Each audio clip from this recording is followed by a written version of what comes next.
अल्लाह सोने ने नां नाल जरा बड़ा मेहरबान ते बहु रहम करने वाला। अपनी बैठक विच सारे तकने वाले की बहु बहु सलाम अलैकुम, नमस्कार, सत श्री अकाल एंड वेरी गुड आफ्टरनून। बंदा दुनिया ने जिस मर्जी इलाके विच पैदा होया हुआ है और जिस किस्म ने मर्जी है माशरे विच जमया पलिया हुआ है, उसने अपनी एक कहानी होनी, उसकी ज़िंदगी ने अपने कुछ मुशाहिदात होने, कुछ तजर्बात होने जिन्हें कि अपनी ज़बानें आने भाई उसने कुछ सिर बरती होनी तो कुछ जग बरती होनी। वो बहुत कुछ तकना है, बहुत कुछ सुनना है, बहुत कुछ बुझना है और ये सारिया चीज़ां उस बंदे की बचपन तो की नीत है जदों तोड़ी बंदा इस दुनिया च रहना है, कुछ ना कुछ सखानियां रहनियां। यह जरिए होने जिथों बंदे ना शऊर बनना, बंदे नी अकल समझ ये बननी। बैठक विच अक्सर बंदियां नाल तलक होना है असां ने इलाके नाल, ज़्यादातर आज़ाद कश्मीर नाल तलक ने बंदे इत्थे आए, कुछ नाल रियासत ने होर इलाकों नाल तलक, पाकिस्तान ने कुछ इलाकों चों असां कोल बंदे आए। लेकिन अज असां कोल एक ऐसे पाकिस्तान ने एक ऐसे इलाके ने मेहमान मौजूद हैं जिन्हां नाल मैं सोचा कि गलबात अगर करां बैठक विच तो शायद उस इलाके ने बारे च भी असां की भी, मिकी भी और तकने वालियां की भी कुछ पता लगा कि उत्थे बंदे ना बचपन, बंदे नी जवानी और उस इलाके चों फिर वलायत ना सफ़र किया गया और उसने विच उन्होंने तजर्बात असां ने तजर्बात कोलों कितने एक अलग या एक कह जे। अज अपनी बैठक विच मारे को एक ऐसे मोअज़्ज़ज़ मेहमान मौजूद हैं जिन्होंने तल्लक मुल्तान नाल है, जिन्होंने माँ बोली सराइकी है और जेरे मुल्तान ने एक बड़े आला तालीम याफ्ता घराने विच पैदा हुए और मुख्तलिफ स्कूलों, कॉलेजों, यूनिवर्सिटियों में पढ़े। उस तो बाद पढ़ने ना शौक ही उन्होंने बरतानिया की नहीं आया और पिछले कुछ सालों चों बरतानिया च रहना। अज मेहमान अपनी बैठक विच जनाब बख्त नसर साहब। बख्त नसर जी तुसां की बहु बहु जी आया की आखने। Thank you very much Shams भाई, बड़ी मेहरबानी तुहाडी। अच्छा कि ई प्रोग्राम दी विसातत नाल तुसां एक चांस दिते वे साकू के असा लोग भी मतलब I can say about my self and my personal experiences but I have gain through out my life from my earlier childhood, middle age and up till now what have done. Thank you very much तमाम सामीन को मेरी तरफ से और तमाम जो भी देखने सुनने वाले हैं। जी जी बस अब असां गल स्टार्ट करसां बचपन तो ही जिस तरह असां आम तौर पर करने होने हाँ। तो ये दसो कि तुसां मुल्तान ने केड़े इलाके विच पैदा हुए और तुसां ना बचपन उत्थे किया जैसी? मैं जी मुल्तान में जो टाउन हाल है मुल्तान का, उसके साथ ही एक बहुत ही कदीमी महल्ला है टिबी शेर खान, वो मेरी बर्थ प्लेस है, वहाँ मैं पैदा हुआ। I belong to educated nobility of district Multan. मेरे नाना जो थे he was inspector general of schools at the time of Raj. मेरे वालिद एजुकेशनिस्ट थे, टीचर से उन्होंने स्टार्ट किया and he retired principal as a teacher training college. तो एजुकेशनल एक बैकग्राउंड था और वो इंस्पिरेशन भी थी। बाकी जो उस वक़्त के होते थे कि normally municipality schools, I don't belong to a rich family, तो म्यूनसिपैलिटी स्कूल था साथ ही घर के प्राइमरी स्कूल, वहाँ से प्राइमरी पास की। That was a beautiful time. तो तुहानू बचपन एक शहर च गुजरिया? जी हाँ, मुल्तान जरा ज़ाहिर है एक शहर बिल्कुल मुल्तान शहर च गुजरिया जी। नाल ओदे मतलब एक चीज़ जी बई आई कि थोड़ा जहाँ मेरा एग्रीकल्चर बैकग्राउंड भी है पिया जी। बेसिकली एग्रीकेरियन सोसाइटी दे नाल मुल्तान तो कोई तकरीबन 60-70 मील ते एक छोटा जहाँ देहात है पिया लाड़ जनूबी। सो उत्था मेरी family basically my great grandfather went there and he lived there. उत्था ही वो सारे 4 घर सिर्फ। अच्छा। तो उत्थों ही वाल मेरे नाना आए उन्होंने एजुकेशन हासिल की थी एचसन तो उन जमाने तो उनके कोल बाद उन्होंने ਉੱਥੇ ਤੁਹਾਨੂੰ ਜ਼ਮੀਨਾਂ ਵਗੈਰਾ ਸਨ जी थोड़े बहुए में लैंड ਕਿ ਕੁਝ ਕਾਸ਼ਤ ਹੋਣਾ ਸੀ ਮੋਸਟਲੀ ਕਣਕ ਤੇ ਕਿਉਂਕਿ ਸੈਲਾਬੀ ਇਲਾਕਾ ਹੈ ਪਿਆ ਕਪਾਹ ਜਿਹੜੀ ਹੈ ਉਹ ਬਹੁ ਹੀ ਕਮ ਅਕਸਰ ਉਹ ਜਿਹੜੀ ਹੈ ਪਈ ਸੈਲਾਬ ਦੀ ਨਜ਼ਰ ਥੀ वेंदी है कपाह ਜੀ ਜੀ ਤੇ मैंगो ऑर्चर्ड्स ਇਹ ਉੱਥਾਂ ਗੰਦਮ ਕਪਾਸ ਵੈਰੀ ਫਰਟਾਈਲ ਲੈਂਡ ਮਤਲਬ ਮੁਲਤਾਨ ਮਸ਼ਹੂਰ ਹੈ ਜ਼ਿਆਦਾ ਅੰਬਾਂ ਵਾਸਤੇ ਸੌਨ ਹਲਵੇ ਵਾਸਤੇ ਤੇ ਮਜ਼ਾਰਾਂ ਤੇ ਦਰਬਾਰਾਂ ਵਾਸਤੇ ਬਿਲਕੁਲ ਜੀ ਮੁਲਤਾਨ ਵਾਕਈ ਮਤਲਬ ਹੈ ਕਿ ਮਦੀਨਾ ਤੋਂ ਲੌਲੀਆ ਕਿ ਹਰ ਜਗ੍ਹਾ ਤੇ ਤੁਹਾਨੂੰ ਦਰਬਾਰ ਮਿਲਦੇ ਨੇ Multan has got a very beautiful culture और मेरे मतलब है जेह्ड़े ग्रूमिंग एज है भई my childhood I still remember कि इतना एक प्यार होंदा है कि कोई भी बंदा आ वञे तो वो ना पुछया वेंदा कि तू कौन है क्या है आओ बहुत सही तुहारी क्या खिदमत करूँ उंदे कोल बाद अगू गल टुरदी आई मतलब एक मतलब स्पेस दित्ती वेंदी आई कि कोई भी आवे आओ कोई एक जगह दित्ती वेंदी आई और मेहमान नवाजी जेह्ड़ी है जी कोई मतलब है कि वो द रीज़न शायद क्योंकि मुल्तान अगर तुस देखो ना मतलब वो 10 कमांडमेंट्स ऑफ गॉड ਉਹਦੇ ਵਿੱਚ ਵੀ ਉਹ ਜਿਹੜਾ ਪ੍ਰੈਜ਼ੈਂਟ ਪੇਸ਼ ਕਰੇਂਦੇ ਤਾਂ ਉਹ ਕਿ this is from the land of the 5 reverse so 5 reverse ਦੀ ਜਿਹੜੀ ਐਕਚੁਅਲ ਲੈਂਡ ਹੈ ਉਹ ਸਰਾਇਕੀ ਬੈਲਟ ਹੈ ਪਈ ਮੁਲਤਾਨ ਔਰ ਦਾ ਗਿਰਦੋ ਨਵਾ ਤਾਂ ਹੌਸਪਿਟੈਲਿਟੀ ਬਹੁਤ ਜ਼ਿਆਦਾ I that was a rich land ਕਿਉਂਕਿ ਉਹਦੀ ਆਪਣੀ ਇੱਕ ਸਿਸਟਮ ਆਈ ਹੈ ਗਰੋਇੰਗ ਆਈ ਹੈ ਇੱਕ ਚੀਜ਼ ਜਿਹੜੀ ਉੱਥੇ ਪੈਦਾ ਥੀਂਦੀ ਆਈ ਹਰ ਦਿਹਾਤ ਇੱਕ ਇੰਡੀਪੈਂਡੈਂਟ ਹੁੰਦਾ ਆਈ मतलब वो देहात दा बढ़ाई अपना है वो देहात दा कपड़े बुनने वाला अपना है मजदूर अपना है किसान अपना है और एक्स्ट्रा रेवेन्यू जेड़ा है कणक समझ गिनो उन्होंने कोल बचदी आई जिंदी वजह करके हमेशा ही ये एरिया मतलब इन्वेडर्स को लुटिया वेंदा I and people are very soft कि हमेशा वो लुटींदे ही रह गए अज तक भी मतलब उन्होंने रिजेंटमेंट नहीं करे दे हुण तो बिल्कुल ही हालत ही खस्ता थी गई है कि आई फील वेरी सॉरी कि जिवें उत्थे वंज के हुण दिखींदे कि असां अपने बचपन जो मुल्तान डिठा आई ਹੁਣ ਉਹ ਮੁਲਤਾਨ ਕਹਿ ਨਹੀਂ ਕਿ due to the polluted water ਤੁਹਾਡੇ ਕੋਲ ਸਾਰੀ ਅੰਬਾਂ ਦੀ ਫਸਲ ਤਬਾਹ ਥੀ ਗਈ ਹੈ ਉੱਥਾਂ ਅੰਬਾਂ ਕੋ ਕੀੜਾ ਲੱਗ ਗਿਆ ਔਰ ਮਤਲਬ ਮੋਰ ਓਵਰ ਹੁਣ ਬੰਦਾ ਇਹ ਆਖ ਸਕਦੇ ਕਿ ਮੈਂਟਲ ਪੋਲਿਊਸ਼ਨ ਆ ਗਏ ਸਹੀ ਜੀ ਅੱਛਾ ਤੁਸੀਂ ਆਪਣੇ ਜ਼ਾਹਿਰ ਅਸੀਂ ਤੋਂ ਪਹਿਲੇ ਤੁਸੀਂ ਜ਼ਿੰਦਗੀ ਨਾਲ ਥੋੜਾ ਸਫ਼ਰ ਤੱਕਨੇ ਆ ਫਿਰ ਅਸਾਂ ਵਾਪਸ ਜੂਸਾਂ ਡਿਫਰੈਂਟ ਜਿਹੜੇ ਇਸ਼ੂਜ਼ ਹਨ ਤੁਸੀਂ ਪ੍ਰਾਇਮਰੀ ਤੁਸੀਂ ਕਰਾ ਕੋਲ ਬਿਲਕੁਲ ਬਿਲਕੁਲ ਕਰੀਬ ਠੀਕ ਹੈ ਤੇ ਮਿਡਲ ਹਾਈ ਸਕੂਲ ਉਹ ਵੀ ਨਜ਼ਦੀਕ ਸਨ ਕੋਲ ਬਾਤ ਨਹੀਂ ਐਕਚੁਅਲੀ ਸਾਰੀ ਜੁਆਇੰਟ ਫੈਮਿਲੀ ਹੈ ਆਈ ਲਿਵ ਇਨ ਅ ਜੁਆਇੰਟ ਫੈਮਿਲੀ ਵੱਲ ਥੋੜਾ ਜਿਹਾ ਉੱਥੇ ਕਿ ਅਲੱਦਾ ਅਲੱਦਾ ਥੀ ਗਏ ਤਾਂ ਅਸਾਂ ਆਊਟਰ ਸਕਰਟ ਆਫ ਮੁਲਤਾਨ ਵੇਲੇ ਹੁੰਦਾ ਸ਼ਾਲੀਮਾਰ ਕਲੋਨੀ ਉੱਥੇ ਸ਼ਿਫਟ ਥੀ ਗਏ ਉਸੇ and I joined comprehensive school and to be honest with you at that time I wasn't able to speak Urdu even proper ਕਿ ਉਹ ਸਾਰੇ ਜਿਹੜੇ ਉਰਦੂ ਸਪੀਕਿੰਗ ਉਹਨਾਂ ਨੂੰ ਮਜ਼ਾਕ ਉਡੇਨੇ ਆ ਸੋ ਕਰਾ ਵਿੱਚ ਸਰਾਇਕੀ ਬੋਲਨੇ ਸੋ ਸਰਾਇਕੀ ਜੀ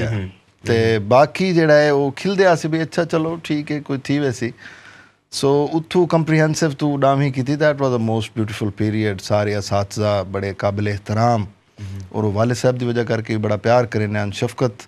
ਹੁੰਦੀ ਉਹਨਾਂ ਦੀ ਉੱਥੋਂ ਮੈਟ੍ਰਿਕ ਕੀਤੀ ਵੱਲ मैट्रिक करने तो बाद ही कॉलेज चले गए उसे 84 जी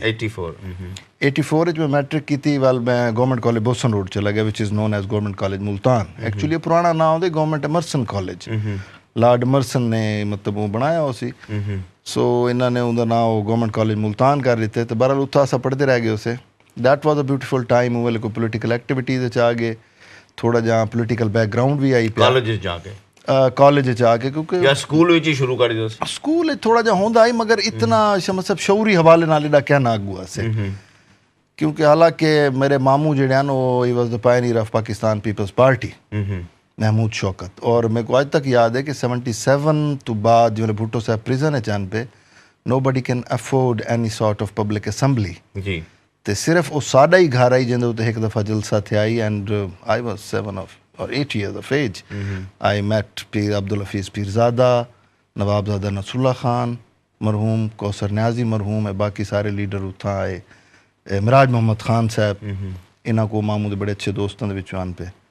तो उन्होंने मुलाकात थी वालो पोलिटिकल क्योंकि थोड़ा जहा हाई इंस्पिरेशन तो जिवें कॉलेज चाहे उसे थोड़ा जहा फ्री हैंड भी मिल वेंदे कि उत्थां मतलब सो ये जी एक्टिविटी होनी सी तुसाने घर विच पोलिटिकल उस नाल तुसाने जरा ना असर पिया तुसाने शख्सियत ते तुसानी सोच ते जी ऑब्वियसली क्योंकि जिवें ऐसा कॉलेज चाहे उसे तो दैन थोड़ा जहा से भी लेफ्ट इंस्पायर्ड फैमिली ते NSF ज्वाइन की उनदे च वाल वड्डे भाई भी मिले उत्थे ही होने मेरे जेड़े मतलब सारे तो वड्डे उन्होंने को देखा से कि उन्होंने उत्ते कई हले बई अटैक हमला थी गया कोई फायरिंग थी तो सारा घर परेशान होवे वाल असां आख्या भी जे मतलब कोई नहीं एक्टिविटीज़ करने चाहिए ना, ये नहीं कि मतलब इंसान बिल्कुल ही अपनी इस्तात के मुताबिक जी मतलब one have to contribute towards the society. अगर ब्याह कुछ नहीं तो तुसा शौरी तौर पर लोगों को अल्फाज दे विच दसा सकते हो कि ये चीज़ां हैं। ओके एंड जरा कॉलेज सी तुसा ना उससे तुहाडी पॉलिटिकल एक्टिविटी शुरू जी कॉलेज दौर हालांकि उन वेले बैन लग गई जिवें असा गए उसे तो उन वेले पोलिटिकल जो स्टूडेंट ऑर्गेनाइजेशन इन्हें बैन आई तो बड़ा मतलब खूबसूरत टाइम होता है कि कहीं जो पॉकेट मनी मिलती है तो मेरे को याद है कि वो भी ब्रोशर प्रिंट करावन लग पैंदी आई सारी तो चुप करके कहीं ले घर पैसे घरों को पैसे मिलना तो वो ही कहीं बे खाते जो होने तो पता लगता जी ब्रोशर छपा के बेच दिते के सब्जेक्ट्स हैं तुसाने कॉलेज मैं सर बड़ा जिवें डामी पास की तो बड़ा दिल होंदा ही जिवें मतलब वो जमाने का एक मुरवजा होंदा ही जी ये या मेडिकल या प्री इंजीनियरिंग कि you had a better future. तो असा ही बैठो से वाले साहब नाल तो उन्होंने खेल के आख्या पुत्रो 6-8 साल FSC करने तो बेहतर है भी 2 साल FA करवान। ठीक है तो he suggested the subject sociology English literature and education वो मेरे FA दे विच हैं ते सोशियोलॉजी लिटरेचर साइकोलॉजी मेरे को BA दे विच हैं। ठीक है ते उत्थे ही मुल्तान च कीता मुल्तान जी मैं BA भी गवर्नमेंट कॉलेज मुल्तान तो कीता वाले के मेरा एडमिशन थी गया वाले डायरेक्टली सैशन उन्होंने क्लोज किए तो साकू वेट ना करना पाया मेरे लॉ कॉलेज एडमिशन थी गया लॉ कॉलेज के BZ university law college Multan ठीक है उन वेले क्योंकि मेरे ख्याल प्राइवेट लॉ कॉलेज हाली कहना आए हैं या आ चुके हैं तो बहरहाल I got admission in the university law college okay उतों LLB की तो से 91 then I started preparation for the competitive exam ਤੇ CSS ਮੈਂ ਜਿਵੇਂ ਕ੍ਰੇਜ਼ ਹੁੰਦੇ ਵਿੱਚ ਚਿੱਟੇ ਕੱਪੜੇ ਔਰ ਕਾਲੀ ਬਾਸਕਟ ਜਿਹੜੀ ਹੈ ਸੋਸਾਇਟੀ ਜਿਹੜੀ ਉੱਥੇ ਮੁਕਾਬਲੇ ਨਾਲ ਇਮਤਿਹਾਨ ਹਾਂ ਮੁਕਾਬਲੇ ਦੇ ਇਮਤਿਹਾਨ ਤੇ ਉਹ ਵੇਲੇ ਮੇਰੇ ਮਾਮੂ ਹੋਣੇ ਡਾਇਰੈਕਟਰ ਜਨਰਲ ਪਿਸ਼ਾਵਰ ਮੈਂ ਉਹਨਾਂ ਉੱਥੇ ਚਲਾ ਗਿਆ ਤਿਆਰੀ ਕਰਨ ਬਈ ਉੱਥੇ ਪੜਸੂ ਕੱਲੇ ਥੀ ਕਿ ਨਾ ਕੋਈ ਯਾਰਾਂ ਦੋਸਤਾਂ ਨਾ political activities so one day I came back because my father was ill ਉਹਨਾਂ ਕੋ ਮਾਇਓਕਾਰਡੀਅਲ ਇਨਫੈਕਸ਼ਨ ਦਾ ਅਟੈਕ ਥਿਆ ਮੈਂ ਆਇਆ ਤੇ ਉਹ ਬਿਮਾਰੀ ਮੇਰਾ ਰਿਜ਼ਲਟ ਆਇਆ and that was my last meeting with my father. उन्होंने मेरे को एक ब्लैक सूट का कपड़ा दिता कि उन्होंने कहा कि law is the most noble profession क्या CSS करके करे सो ये मतलब कोई नौकरी इंदे लेवल की कह नहीं जितना बड़ा प्रोफेशन है पे असा भी को ऑप्ट कर दो से and eventually that became my romance ठीक है लीगल प्रोफेशन वाल उत्था मैं वकालत की 91 दे विच स्टार्ट की तो मैं अप टिल 1999 मैं उत्था की और उनके बड़े ही मोहतरम असातिज़ा जिन्हों के Sahibzada Farooq Ali Khan ex speaker national assembly एन पे उन्होंने को बहुत कुछ सीखियो से बहुत सारे केसेस मर्डर केसेस के हवाले नाल Mirza Izzat Akbar Baig ex vice chairman Punjab Pakistan bar council वो भी बड़े मोहतरम मतलब फैमिली रिलेशनर भी हैं पे सारे तो बड़ा उन्होंने स्पैशली उन्होंने छोटे भाई मिर्ज़ा जलील अकबर बेग साहब को बहुत लर्न किया उन्होंने एक स्पैशल जिमें होंगी है ना कि खास कंसिडरेशन कि ग्रूम किया कि वकालत क्या होंगी है उन वाले नाल वाल बड़ा ही मोहतरम और प्यारा ना Chaudhry Pervez Aftab Sahib the most learned person जेडे कई वेले वैसे तो मुल्तान की ज़मीन बड़े बड़े मतलब लोग पैदा थे but at the moment we can say the Chaudhry Sahib is the authority. Okay तो इंग्लैंड केड़े सन च आए मैं 99 दे विच जी मैं कुछ केसेस बड़े सेंसेशनल मर्डर केसेस अन पे स्टेट्स को असिस्ट करेंदे रह गए उसे एक केस आई पिया थाना दिल्ली गेट दे विच एक बंदे को उन्होंने बुढ़ा बंदा को डंडे मार के मार दिते ने किसने पुलिस वाले ने coppers killed him and eventually the inquiry was done by एक मजिस्ट्रेट उन्होंने बड़े ऑनेस्ट नोबल मतलब जेडे कि आजकल उत्थे लभने बड़े घट हैं पे सईद खान जाफिर उन्होंने इंक्वायरी कंडक्ट की जिंदे उन्होंने गिल्टी किया पुलिस वाले को वो केस मैं गिद्दा और बड़े ही गरीब लोग हैं बेचारे को पैसे ही कहना so I worked on that case उनके सारी सज़ा थे तो वो कैंसलेशन मैं एक दफ़ा पेश थे जज साहब मैन आसिफ सईद खोसा साहब इन्होंने कोल तो उन्होंने मेरे को आख्या कि तू आर यू फॉर एजुकेटेड मैं कहना you should go for your grooming एक वो आई वल एक इवेंट बहुत बड़ा थे आई 1996 के मेरे ख्याल मेरे को नहीं याद कि को पहले कहीं ऐसा थे हो पाकिस्तान दे पहली दफ़ा कचहरी दे वकीलों को पुलिस ने मारे आई और उनके जेड़े वकील कुटी जान उन्हें एक मैं भी आम पिया कि जे को पॉइंट आउट करा के deputy commissioner the then deputy commissioner Khalid Sultan जेड़े कि अजकल प्रेजेंट गवर्नमेंट भी सैकटरी लगे बैठे ही वॉज द मैन कि जिन्हें वो सारे एक्ट कराए तो वाल इस्तगासे थे बट वजह क्या सी क्यों ਇੱਕ ਵਕੀਲ ਸਾਹਿਬ ਦੇ ਨਾਲ ਕੋਈ ਗੱਲ ਥਈ ਕਿ ਬਦਤਮੀਜ਼ੀ ਕੀਤੀ ਡੀਸੀ ਸਾਹਿਬ ਨੇ ਉਹਦੇ ਉੱਤੇ ਕਿ मूव चली एजिटेशन कि जी डीसी को इथों तब्दील करो ऑब्वियसली एस्टैब्लिशमेंट उतना जितनी पावरफुल है तुसा कश्मीरी भी हुण समझते हो तुम्हारा भी एक क्लेम है कि पाकिस्तान तो एक जनाब चीफ सेक्रेटरी यहाँ आवेंदे and he is the ruler of your country so establishment is basic ruler of the country they watch their own interest और शायद उन्होंने अपनी तज़हीक समझी होवे कि क्यों असां डीसी को हटाऊं वकीलों को मतलब है कि इन्हां दी क्या औकात और बड़ा ही brutal action I and I वो भी एक वजह बनी तुसां इंग्लैंड आने दी जी वो उनकी वजह देखो ना शमस भाई के बहुत सारे चीज़ां इंसान अपनी जिंदगी दे विच सिखते लर्न करेंदे एक सिस्टम है जैसे रांधे पिया से और उनदे विच कदें भी ना सोचा ही कि इस तरह ते भी थी जाए कि अच्छे खासे तुसां उन्हां को एक तरफों आदे हो कि intelligentsia of the nation cream of the nation और बे पासों उन्हां को तुसां इतना ब्रूटली टॉर्चर करेंदे हो तो आई फील दैट कि this is no good so we have to do something so वाल एक शौक पैदा थिया कि जी कोई कंपैरिजन कीता वने कहीं ॿी जगह ते लर्न भी कीता वने ऑब्वियसली दूजी चीज़ आई कि English is the language of the law and I have to admit I don't have that much refined English what I am speaking now when I was in Pakistan so I came here to learn and to educate myself and the moreover to get a tag of a barristership तो बैरिस्टरी ने शौक तुसें आंदा है हाँ बस वो बैरिस्टरी पढ़न लर्निंग इतना आए था इतना मेरा बड़े एक्सपीरियंसेस थे life which and I have to इथे अशना इजी सी स्ट्रेट फॉरवर्ड सी या कुछ कॉम्प्लिकेशन बनिया या मुश्किल सी नॉट रियली बिकॉज क्योंकि वो बाकी इतना एक तहाई के बाकी चीज़ां को या इतनी एक लैंग्वेज रिफाइन हाई के कोई प्रॉब्लम ना थी मैं कोई था आवण दी इतना आवण तो बाद अलबत्ता there was a somersault in my life कि वो जेडे 8-9 साल इन दैट इज द अगर डिठा वञे तो खूबसूरत भी and I have learned a lot from that period कि मैं इतना आया तो I got admission in university of Wolverhampton और मेरे एक बड़े मोहतरम ग्लासगो में कुछ अर्सा कम किया यूनिवर्सिटी वञण तो पहले कि पर्पज़ भी आई कि चलो भाई थोड़ा ना काम भी देखूँ इतना कल्चर को भी देखूँ उतना एक बड़े मोहतरम जाफरी साहब इन पे शबर शाह और मैं को रुकेंदे रह गए कि इट्स टू अर्ली तू मेरी उन्होंने अगर मैं गाल मान वेंदा तो might be I would be somewhere else. मगर ये कि I have to admit he is the most beautiful man I met. ते यूनिवर्सिटी दाखला कीता ते मैं को 3 महीने गया ते चौथे महीने इनवाइस आई 5,000 पाउंड दी ते I don't have a money to pay my fee so I have to quit my university. So then I paid in a little installment कोई काम करके तो वाल मैं प्राइवेट कॉलेजेस में एडमिशन घेन के जी में भी मतलब LLM करे चीज़ां PhD चले गए उसे वालू को छोड़ के QLTT ਦਾ ਰਸਤਾ ਮਿਲ ਗਿਆ then I done my QLTT from the BPP and I'm the only person ਹੁਣ ਤੱਕ ਜਿਹੜੇ ਆਪਣੇ ਬੈਕਗ੍ਰਾਉਂਡ ਦੇ ਲੋਕ ਹਨ ਜਿਹਨੇ ਕਿ one go ਦੇ ਵਿੱਚ ਬਗੈਰ ਫੇਲ ਤੋਂ ਸਾਰੇ ਪੇਪਰ ਪਾਸ ਕੀਤੇ ਤੇ ਮੇਰੇ ਉੱਤੇ ਵਾਲ ਇੰਪੋਜ਼ ਆਈ 24 months work experience ਜਿਹਦੇ ਚ ਮੈਂ 18 ਮਹੀਨੇ ਕਰ ਗਏ ਤੇ 6 ਮਹੀਨੇ ਹੁਣ ਇੱਥਾ ਮੈਂ ਮੈਨਚੈਸਟਰ ਤੁਹਾਡੇ ਸ਼ਹਿਰ ਚ ਕਰਿੰਦੇ ਪਿਆ ਠੀਕ ਹੈ ਅੱਛਾ ਇਹ ਹੋਏਗੀ ਤੁਸਾਂ ਦੀ ਜ਼ਿੰਦਗੀ ਦੀ ਪੂਰੀ ਇੱਕ ਪਰਸਨਲ ਜਿਹੜਾ ਨਾ ਖਲਾਸਾ ਅਸੀਂ ਵਾਪਸ ਜੁੜੇ ਹਾਂ ਮੁਲਤਾਨ ਵਿੱਚ ਔਰ ਉਹ ਜਿਹੜਾ ਇਲਾਕਾ ਦਾ ਪੰਜਾਬ ਪੂਰੇ ਵਿੱਚ ਵੀ ਮਤਲਬ ਪਾਕਿਸਤਾਨ ਵਿੱਚ ਸਟਿਲ ਜਿਹੜਾ ਫਿਊਡਲ ਸਿਸਟਮ ਹੈ ਇਹ ਕਾਫੀ ਸਟਰੋਂਗ ਹੈ ਠੀਕ ਹੈ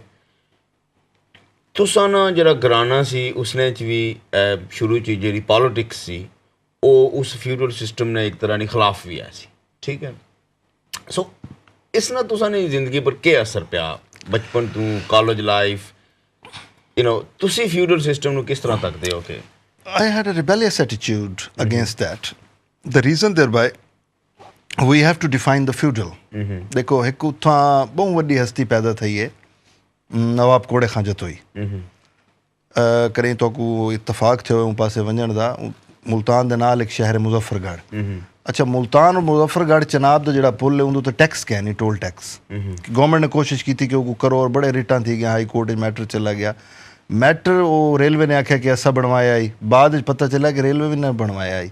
नवाब कोड़े खां जतोई ने पर्सनली पैसे दे के वो पुल बनवाया आई और नाल उन्हें 1 लाख एकड़ ज़मीन वक्फ की आई टू मेनटेन दैट ब्रिज जेड़ी कि एस्टैब्लिशमेंट मुख्तलिफ यारां को अलाट करके वेली कर बैठी तो हुण वो मतलब जेड़े बंदे को इतनी ज़मीन आई उन्हें स्कूल बनवाए नाल उन्हें ज़मीन दी could we say he was a feudal? So feudal is a mentality. I could be a feudal, you could be a feudal, anyone who is powerless, even people, they can be a feudal. वो mentality दे against हमेशा आवाज़ चाहनी चाहिए है। सही है। कोई भी इंसान होवे उनका हक है कि वो मतलब treat the human being as I want to be treated. मैं को उनके तो बिलो लेवल ते अगर किथे भी लेकिन क्या इस तरह होना सी? तुसाने बचपन तो बाद से देखा कि क्या ਜਿਹੜਾ डिफरेंस सी ਜਿਹੜੇ ਉਹ ਲੋਕ ਸਨ ਜਿਨ੍ਹਾਂ ਕੋਲ ਬਿਗ ਲੈਂਡਲॉर्ड ਸਨ ਔਰ ਉਹ ਲੋਕ ਜਿਹੜੇ ਉੱਥੇ ਕੰਮ ਕਰਨੇ ਸਨ? जी ऑब्वियसली पाकिस्तान ਦੇ ਵਿੱਚ ਈਵੇਲੇ पूरा और स्पेशली वाकई you have rightly pointed out कि फ्यूडलिज्म ਜਿਹੜਾ ਹੁਣ ਜਿਹੜੀ ਕਰੰਟ ਡੈਫੀਨੇਸ਼ਨ ਹੈ ਉਹ ਸਟਾਰਟ ਵੀ ਸਾਊਥ ਤੋਂ ਥੀਂਦੇ और उत्थे है डेप्रीविएशन। पाकिस्तान ही वेले जड़ा सब तो स्वेयर प्रॉब्लम है कि या जिंदे कोल पैसा है तो बेइंतहा पैसा है और जिंदे कोल ख़त्म थी गए तो बिल्कुल ही मतलब है कि वो नौबत के खुदकशियाँ प्रोस्टिट्यूशन तुस देखो कि क्यों मतलब सारे ईवल सोसाइटी दे क्यों आने मतलब we have to keep in our mind हदीस शरीफ के फुक्र कुफ्र की तरफ लेकर जाता है। तो ये सारे चीज़ां जेडे वधे पेन वो सारा वो कुछ है कि इस्तेसाल मैं अगर प्रिविलेज हाँ तो मैं कहीं का इस्तेसाल करके प्रिविलेज थी सा अगर मैं अपने मतलब ज़रूरत तो ज़्यादा ना रखा तो बे को शायद उनके कोल बेया बंदा भी बेनिफिट आउट थी सकते तो वो ऑब्वियसली उन क्लास के अगेंस्ट फाइट करना मैं तो समझदा हर बंदे का हक बनदे। उत्थे मतलब जेडे पॉलिटिशियन पैदा होए मुल्तान विच लाइक नवाबजादा नसरुल्ला खान मुस्तफा खर और इस तरह ने बंदे जेडे काफ़ी पाकिस्तानी पॉलिटिक्स विच बहुत अगे गए ते उन्होंने पॉलिटिक्स जी है उस फ्यूडलिज्म की स्ट्रॉन्ग किया या वीक किया तुसाने ख्याल है? इनडायरेक्टली अगर डिठा हुआ था क्योंकि हुण थोड़ू बड़े मुतजाद पर्सनैलिटीज़ की दिन के नवाबजादा नसरुल्ला खान वो बंदा है कि जिन्हें कहीं पावर नहीं की सही अपने ज़मीना वेच के जो कुछ भी आई उनके उत्ते पॉलिटिक्स करेंदा रह गया तुसा मतलब ये नहीं आख सकते उनके कोई फाइनेंशियल करप्शन है कई हवाले नाल चार्ज होवे क्योंकि पावर च आया ही क्या है नहीं ठीक है जबकि मलिक साहब पावर च रह गए ठीक है कहीं ना कहीं हवाले नाल उनको लोग चार्ज करें ना हो सन मगर एक कि कोई खातिर खा एफर्ट ऊँ हवाले नाल अगर डिठा में तो कहीं ने भी नहीं की थी। और अज हुण लोग अगर तवक्को रखे न वट आई फील कि जी नवाज शरीफ और जरदारी साहब एडू बंदे चेंज करे सन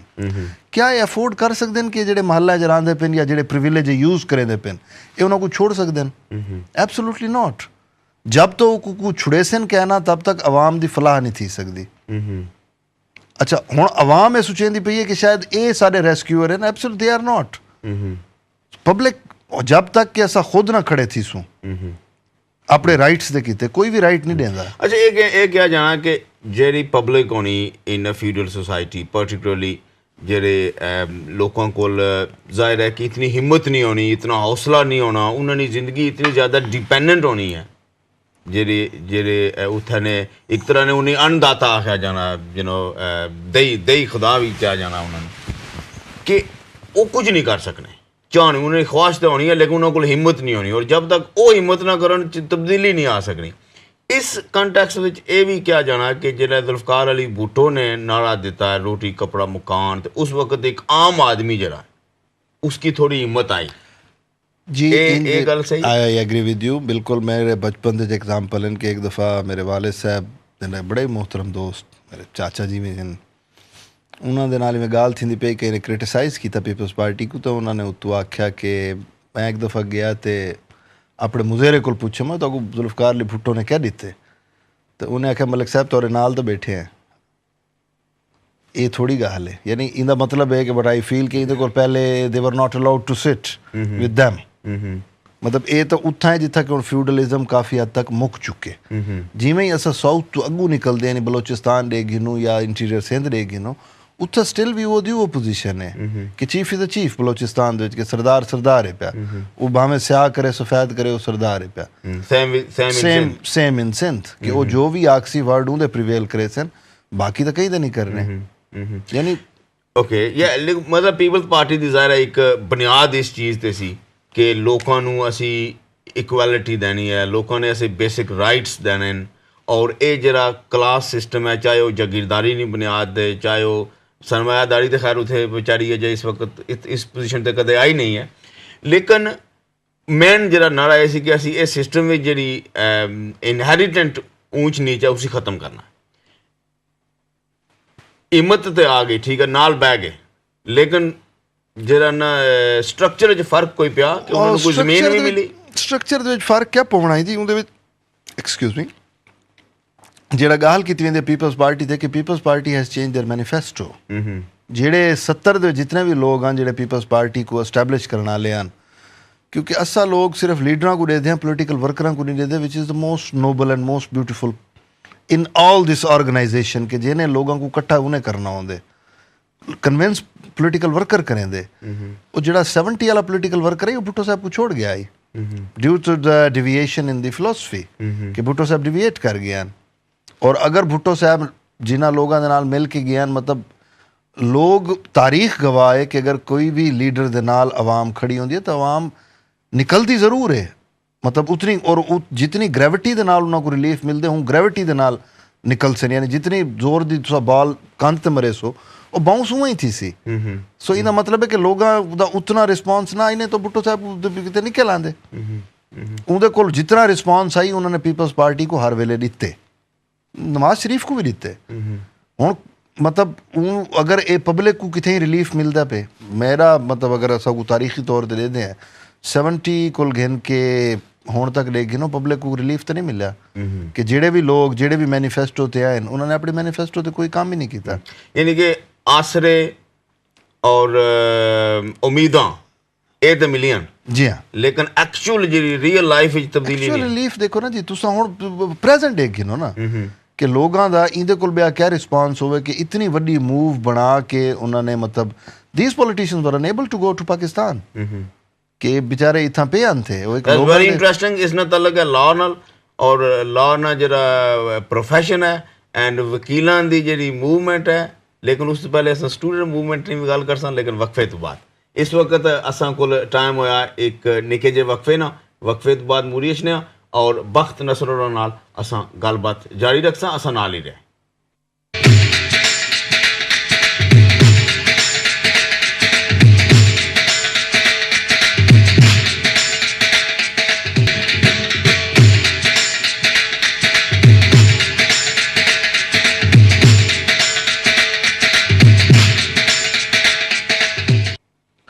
वक्फे तो बाद एक बार फिर सारे तकने वाले हैं कि बहु बहु अच्छो जी आखने जी बिस्मिल्लाह आखने जी आया कि आखने अज असा कोल बैठक विच मेहमान जनाब बख्त नसर साहब वकील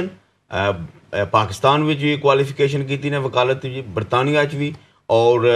असा गल करने कि इन्हां नी जिहड़ी अपनी पोलिटिकल एक्टिविटी सी स्टूडेंट लाइफ विच उसने ही तुसां वो कैसा एक्सपीरियंस सी बड़ा खूबसूरत जी शमस भाई that was a beautiful time कि जिवें मैं पहले भी उनका जिक्र कर गया कि कई टाइम मतलब पैसे जेडे पॉकेट मनी के मुक वेने तो इडू छेक के भाई यार के बैज बनवा छोड़ो ये कर गिनो कि वो सोचे कि एक शऊरी जंग जी वो लड़ते पे हैं कि अच्छा एक मेन एलीगेशन जो होना ना स्टूडेंट पॉलिटिक्स पर ठीक है वो ये होना कि जिस वक्त स्टूडेंट पॉलिटिक्स करने ना कॉलेज पर्टिकुलरली तो उन्होंने कोई ख़ास उनकी इंटरेस्ट या अंडरस्टैंडिंग नहीं होनी है कि असा कोई नज़रिया या कुछ है लेकिन वो एक तो उनकी एक बड़े ग्रोह ना part banana you become part of a bigger group और दूसरी गल ये होनी है कि तालीम तो थोड़ा जिहा तुसां हटीता है एक्टिविटीज़ करने हो सो एक इंटरटेनमेंट होनी है not a serious politics how true that is no I don't believe that basically this is the earlier phase of a political worker where they learn ठीक है एक्चुअली थे कि जिस वे फितियाना साहब मिनिस्टर बने मुस्लिम लीग देते they try to establish Muslim League the student wing उनके कोल पहले मिलिटेंसी हाई स्टूडेंट पॉलिटिक्स के बहुत ज़्यादा होंगी है नो डाउट मगर उन वेले they hired the services of the gangsters to control the student politics and students जिंदी वजह करके कि एक ट्रेड बन गई और ये साड़ी मतलब असा लोगों की इतनी बदकिस्मती है कि जेड़ा भी नोबल काम है भावें मस्जिद के इमाम के तौर पर या उस्ताद के तौर पर वो सारे ट्रेड बन गए कि ट्यूशना पढ़ाओ इमाम मस्जिद ओकरें दा खड़े उस्ताद ट्यूशना पढ़ेंदे खड़े उवें स्टूडेंट पॉलिटिक्स भी एक ट्रेड के तौर पर उन्होंने यूज़ की थी कि अपने रिसोर्सिस बढ़ाओ और बड़े बड़े उनके मतलब जिन्हों को कई लोग लीडर गिनते हैं कोई उन्होंने गैंगस्टर्स आते हैं वो निकले प्रमोट थे और मारे गए सो उनकी वजह करके हुए कि एंगल एस्टैब्लिश ज़रूर थे but it is not 100% true देखो अर्लीयर ऑन जिवें स्टूडेंट लाइफ के मतलब अगर उनके पॉजिटिव और negative both aspect we have to discuss negative है कि मिलिटेंसी बहुत ज़्यादा होंगी कि सम टाइम मतलब मेरे उत्ते कई दफ़ा फायरिंग थी दोस्तों के नाल कई दफ़ा अस्सा मान के लड़दे आसे आई स्टिल रिमेंबर मेरा कि यार एक दफ़ा मैं BZ यूनिवर्सिटी गया काबू पढ़ते से लॉ कॉलेज तो सवेरे के टाइम में गए उसे कि चलो उर्दू डिपार्टमेंट वन बासूम जवानी होती है। So all of a sudden एक मेरा दोस्त है तो मैं कहा भाजी तू, मैं कहा क्या, उन्हें को सामने आंदे पे नहीं, वो छोकरा को अब्दुल्ला खटक जमातिया तो बेआ पूरा ग्रुप और ना जान तो घंटा पहले उन्होंने दो छोकरे कोई इंजर्ड कर गया के जड़ा PSF दा आई तो साकू तू मतलब a narrow escape, otherwise we would be shotted. That was a very narrow escape कि जी में सब भाज के निकलो से मैं और मेरा बेआ दोस्त बरजीत अहमद ओवैस। तो आई स्टिल रिमेंबर कि याद आते तो बंदा खिलदा बैठा होंदे क्यों आई, मगर ये कि उहदे नाल एक लर्निंग भी पैदा थींदी है, एक खूबसूरती भी आती है कि तोकू मतलब अगर वो मुखालिफ ग्रुप किते तोरे किते एक एक्सट्रीम फीलिंग पैदा करेंदे तो पेशेंस द फीलिंग भी पैदा करेंदे कि one have to listen to them at least what is their philosophy and if I am able to convince them on my own philosophy fair enough I will. Okay uncle, चूंकि time आज थोड़ा महदूद है so we come to your profession, the law profession, which is I think focus of attention at the moment in Pakistan particularly. जिस वक्त तुसी profession विच गए हो, लॉ प्रोफैशन विच 99 तोड़ी तुसी प्रैक्टिस कीती है ते तुसी के कहंदे हो एग्जैक्टली कि लॉ प्रोफैशन पाकिस्तान विच आया नोबल प्रोफैशन है? बहरहाल at the moment we can't say उन वेले भी हाई पोल्यूशन बहुत ज़्यादा ये नहीं आख्या बन सकता, मगर वो फराज साहब का एक शेर है ना, वो जो संगरेज़ों का ढेर है यहाँ मोतियों की दुकान थी, ये जो चूटियों की ममेज़ है यहाँ जुगनुओं के मकान थे। That was a Nobel profession और उनकी नोबिलिटी के नाल यू एग्जिस्ट करेंदे प्रोफैशन। और हुण बदकिस्मती है कि क्योंकि हर जगह तो एक नफसा नफसी आपा धापी, everyone is after the money, they don't care about the people. तो obviously this is not at the moment और बड़ा दुख थी कि वो एक शेर वो जड़ा पढ़िया वेंदे अक्सर वकीलों के किते पैदा हुआ वकील तो शैतान ने कहा लो आज हम भी साहिब औलाद हो गए। असा लोगों को चेंज नहीं करना चाहते, असा को ऊन लेवल तो नहीं घेन वेंदे जिमें अल्लाह ने आखे कि हस्बुनल्लाह व नेमुल वकील, कि वकील जड़ा है मालिक के नावां दे विचों एक नाम है पिया। असा ऊन लेवल के उत्ते जिमें ये था मैं डिठियान के प्रोफैशन कि जितना सर्विलियंस अंडर सर्विलियंस सोलिसिटर या बैरिस्टर्स इन पे बाकी कोई कह नहीं कि because all society is vulnerable in front of them. और एक वजह तो यह भी है ना कि इतने लॉ जरा जरा पूरा इंस्टीट्यूशन है वो तकरीबन आज़ाद है, रूल ऑफ लॉ है ना। या एंड पाकिस्तान में इस वक्त एक बड़ी जंग चलन लगी हुई है कि नंबर एक के वकील ही जिन्ना जरा पोलिटिकल सुप्रेशन सी उसकी पहला पत्थर उन्होंने मारा and then whole thing changed. जी हाँ, इस वक्त भी जरा वकीलों ने पूरा इंस्टीट्यूशन और जुडिशरी ने पूरा इंस्टीट्यूशन ये लगता है कि वो जुडिशरी ने पूरा इंस्टीट्यूशन, बाकी गवर्नमेंट एक पास है, एस्टैब्लिशमेंट एक पास है, जुडिशरी ना इंस्टीट्यूशन एक पास है और वो जुडिशरी ने आज़ादी वास्ते स्ट्रगल कर रहे हैं। तो इस I am sorry to say that अगर मतलब वकीलों की हद तक तो बिल्कुल सच्चा लगता है कि वो बेचारे मतलब अस देते हैं उत्थां के normally how much they earn 4-5 हज़ार रुपया और उनके मतलब है कि घर चलना भी निवार ही नहीं गुजरती कि कितने महरूमियां नाल उड़े दिन ते बाकी वो तो बेचारे खड़े थे। But as far as judiciary is concern सारे ओथ च आ गए, मतलब इन्हें जो कोई भी ओथ ना चाहता क्या थी वेंदा एक हिस्टोरिकल मतलब तारीखी शख्सियत तो बन वेंदे। मेरे को पता नहीं आई डोंट नो केड़े सन दा पिया इन अर्ली 90s NWFP का एक जज आई जिन्हें कि पहली या दूजी असैम्बली जो तोड़ी गई तो उन्हें डिसीजन जड़ा पिया वो ऑर्डर के अगेंस्ट किया ही, उन्हें कि चाहे आसमान ज़मीन पे भी आ जाए हमें इंसाफ करना चाहिए। वो कन्फर्म ना किया उन्हें क्या आई डोंट बदर, मतलब ई तरह का attitude everyone was expecting from these जजेस जेडे ओथ च आ गए। आई डोंट नो वो कितने सप्रैस्ड न मुआशरे दे विच या माइट भी कहीं को लाइफ थ्रेट भी थी सकती है, उन्होंने क्यों कंप्रोमाइज़ किए जो मतलब दसे कि खालिद सुल्तान इज़ दैट पर्सन के जिन्हें फर्स्ट टाइम पाकिस्तान वकीलों को कुटवाया। डिस्ट्रिक्ट बार मुल्तान दे वकील अज वो बंदा as a secretary to the prime minister, one of the more key post is serving. So how could we say कि ये एस्टैब्लिशमेंट जी ए रूल ऑफ लॉ या ए पाकिस्तान दी ए present government they believe on the rule of law? No, absolutely not. They believe on their own rule and they believe a big role. I don't know what they want to do. So near the end of the program तुसां ये जी वकीलों का इस वक्त situation है, chief justice Iftikhar 1 साल हो गया माजूल है, कल बहुत बड़ी रैली हुई है वकीलों की भी और फिर मतलब पॉलिटिशियन नहीं खास करी मुस्लिम लीग नवाज ग्रुप, तो ये तुसी के तकने हो कि ये किधर जा रही है चीज़? ऑब्वियसली देखो ना जी, लोगों छोड़ इतना एक शऊर ज़रूर आ गए कि दे आर थिंकिंग हुण मतलब आई वॉज इन पाकिस्तान जन चौधरी इतजाज साहब ने कॉल की और गए उत्थां तो लोग रोने हैं कि चौधरी साहब शुडंट डू दैट इन्हां को भावें जेड़े भी सर्कमस्टांसिस हैं या तो तुसा कॉल ना करो ना मतलब कहीं को आखो ना कि आओ जी if I am ready for the death why you are worried why you call it कि लोगों का मतलब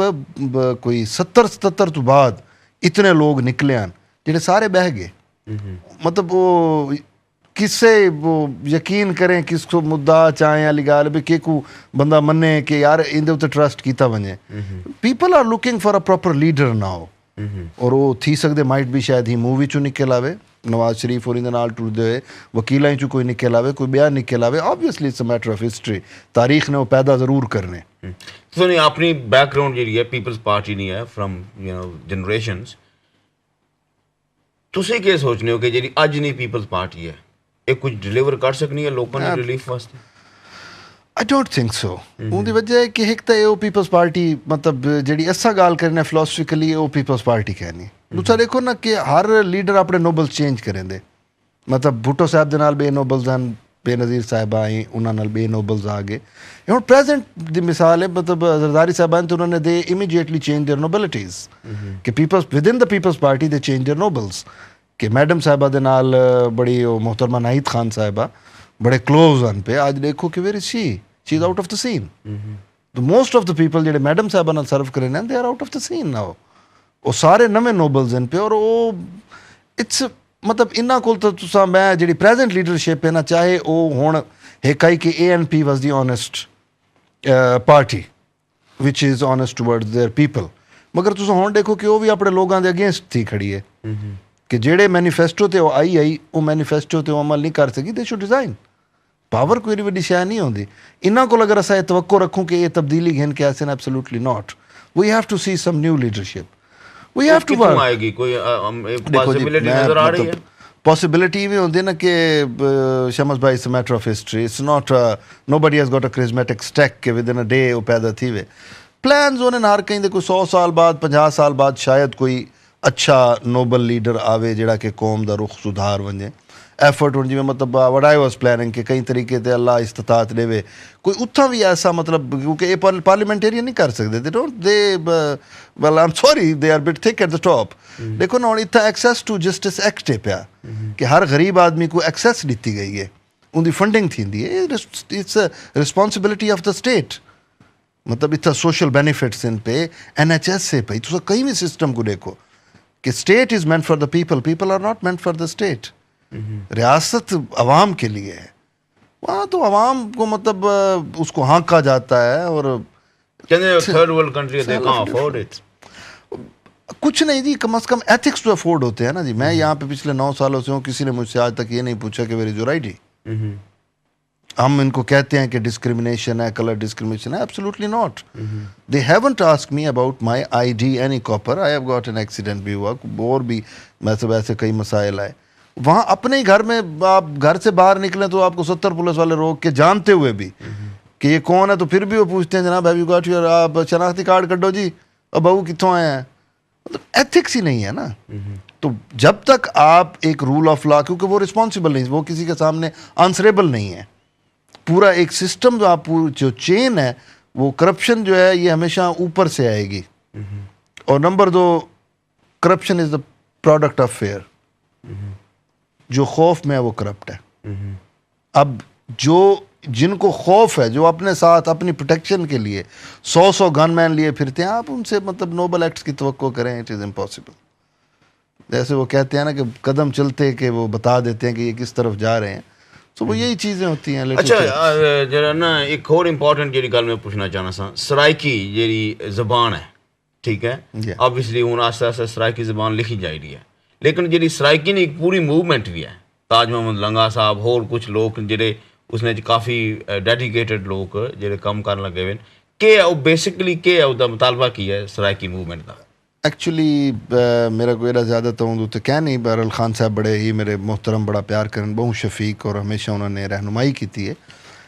एक तो मैं तो थोड़ा करैक्ट करा कि सराइकी हुण नहीं लिखी वेंदी पे, इट्स ओल्डेस्ट लैंग्वेज और इंदो बाबा फरीद और भी लिखने बाबा फरीद नहीं, ख्वाजा गुलाम फरीद साहब, ख्वाजा बाबा गुलाम फरीद पंजाबी दे हैं ठीक है, पे ठीक। पाक पत्तन वाले, और ख्वाजा साहब दी पोएट्री जेह्ड़ी इट्स मोस्ट म्यूजिकल पोएट्री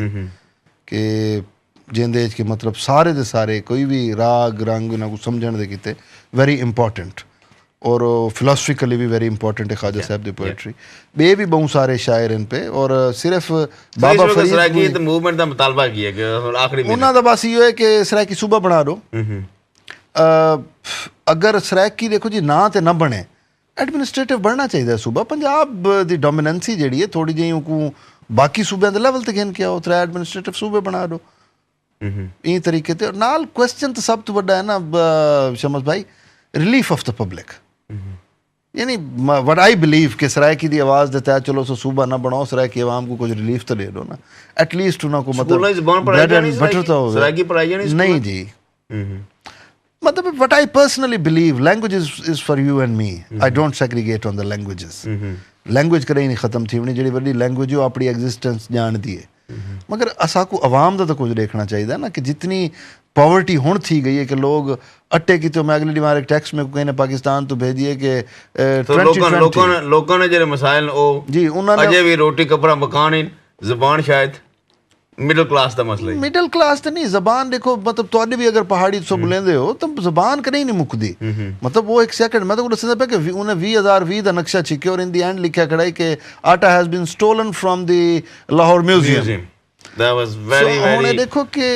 ਜਿਹੜੇ ਮੁਲਕ ਦੇ ਵਿੱਚ मतलब ਪੀਵਣ ਦਾ ਪਾਣੀ ਕਹਿ ਨਹੀਂ, ਪਾਕਿਸਤਾਨ ਦੇ ਵਿੱਚ 70% ਵਾਟਰ ਇਜ਼ ਪੋਲਿਊਟਡ ਜਿਹੜਾ ਪੀਤਾ ਵੈਂਦੇ, ਜਿਹੜਾ ਵਨ ਆਫ ਦ ਰੀਜ਼ਨ ਹੈ ਹੈਪੇਟਾਈਟਸ ਬੀ ਜਿਹੜਾ ਥੀਂਦਾ पे। मतलब इन्होंने किथे ही ऐसा कोई एक्ट ही पास नहीं किया कि इंडस्ट्रीज़ के उत्ते लावन कि जो पानी वाटर पोल्यूट थींदा पे, सारे रिवर पोल्यूट थी गए। क्या उत्थे तुस जी स्टेट मतलब लोगों को पीवन का पानी नहीं पे दे सकती, जिन्होंने इनहेरिट किया साफ पानी, उन्होंने वो पानी पोल्यूट कर लीते, तो तुस ये तो अक्को करो कि मतलब है कि no absolutely not. Okay, I hope that वक्त साहब बहुत बहुत शुक्रिया प्रोग्राम में अचने ना, तो उम्मीद है कि तुसां नी ये जी मायूसी है इसने कुछ उम्मीद पैदा हुआ है, और जाहिर है उम्मीद जी है वो लोगों ने अपनी हिम्मत मेहनत नाल ही पैदा होनी है, और पाकिस्तान में भी डेफिनेटली लोगों की जी जदोजहद है, लोगों की जी स्ट्रगल है उस माशरे की बेहतर बनाने नहीं, उसने भी ही पाकिस्तान का मुस्तकबिल है। और अज असा इजाजत चाहता इंशाल्लाह कुछ दिन फिर वक्त साहब हो सकना सराइकी एक प्रोग्राम ही करने था, वो अचने वाला वेला दसी हूँ इजाजत चाहने, अल्लाह सोने वाला।